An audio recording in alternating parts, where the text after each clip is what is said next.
Praise the Lord. கர்த்தரும் இரட்சகருமாய் இயேசு கிறிஸ்துவின் இனிதான நாமத்திலே வாழ்த்துகிறேன். கர்த்தர் உங்களை ஆசீர்வதிப்பாராக. இந்த இனிய நாளை காண செய்த தேவாதி தேவனுக்கு ஸ்தோத்திரம் உண்டாவதாக. ஆதியாகமம் புஸ்தகம் 29வது அதிகாரம் 31வது வசனம். லேயாள் அற்பமாய் எண்ணப்பட்டாள் என்று கர்த்தர் கண்டு அவள் கர்ப்பம் தரிக்கும்படி செய்தார்.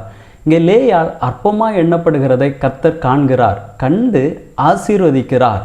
லேயாளுக்கு 6 பிள்ளைகள். லேவியை கர்த்தருடைய ஊழியத்தை செய்யும்படியாக கர்த்தர் தெரிந்து கொள்கிறார். யூதாவை ஆளுகை செய்யும்படியாக கர்த்தர் தெரிந்து கொள்கிறார். இங்கே லேயாள் மனிதனால் அற்பமாக எண்ணப்படுகிறாள், ஆனால் கர்த்தர் அவளை கனப்படுத்தி வைக்கிறார், ஆசீர்வதிக்கிறார். நாம் வேதத்திலே பார்க்கும் பொழுது நியாயாதிபதிகள் புஸ்தகம் 11வது அதிகாரத்திலே எப்தா என்கிற கீலேயாத்தியானை தன்னுடைய சகோதரர்கள் அற்பமாக எண்ணுகிறார்கள்.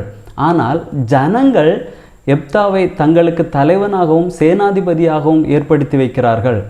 1 சாமுவேல் புஸ்தகத்திலே 1வது அதிகாரத்திலே அன்னாள் தன்னுடைய சக்களத்தியால் அற்பமாக எண்ணப்படுகிறாள், ஆனால் கர்த்தர் அன்னாளை கனப்படுத்தி வைக்கிறார்.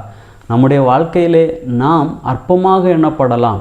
நம்முடைய வீட்டிலே, வேலை பார்க்கக்கூடிய ஸ்தலத்திலே நம்மை சிலர் அற்பமாக எண்ணலாம், ஆனால் கர்த்தர் அதை காண்கிறார்.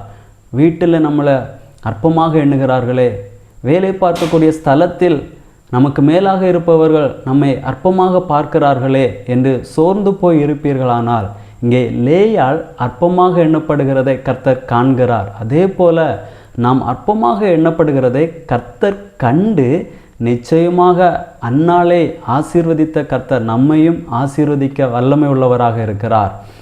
நம்முடைய அந்த அற்பத்தை அவர் அற்பமாய் பார்க்காதவர்.